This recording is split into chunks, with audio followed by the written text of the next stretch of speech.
to restore the German nation militarily, that is, to imbue it with the immense power of resistance and self-assertion, rather than to equip it with material war potential.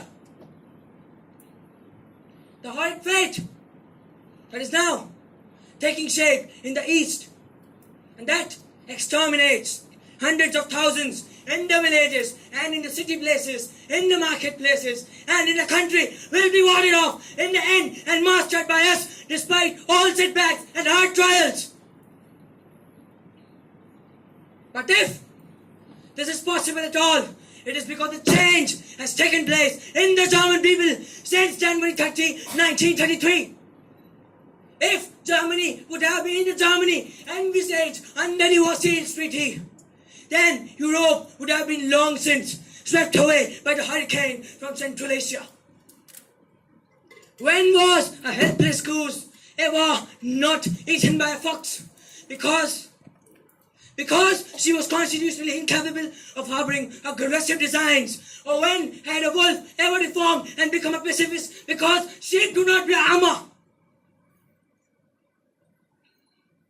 The fight against the Jewish aesthetic Bolshevism had been raging long before the National Socialism came into power.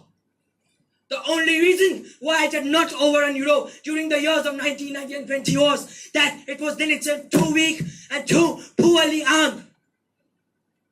The root of Judaism began to systematically undermine our country from within, and found its best ally in those narrow-minded bourgeois people who still do not recognize that the era of bourgeois violence ended and will never again return.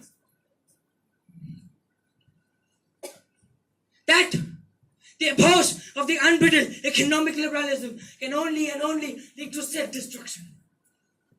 Above all, the great task of our nation can only and only be mastered under an authoritarian coordination of natural strength based on law of equal rights for all, and hence same duties.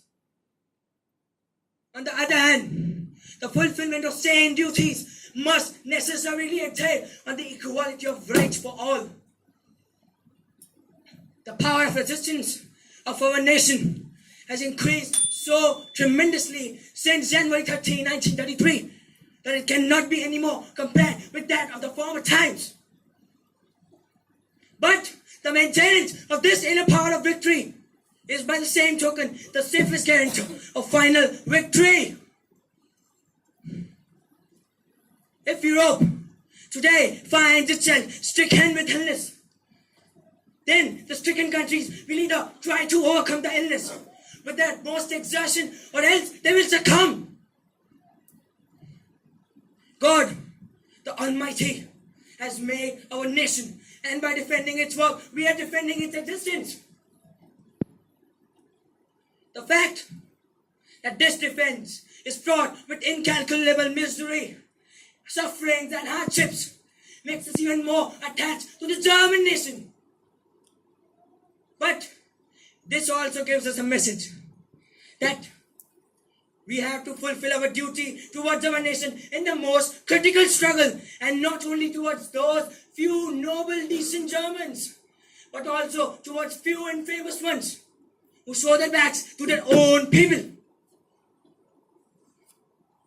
In this fateful battle, therefore, there is one command for us, that he who honorably fights for his or her nation, for the nation, can thus save his own life and the life of his loved ones. But he who, because of cowardice and lack of character, shows his back to his own nation, shall die an ignominious death.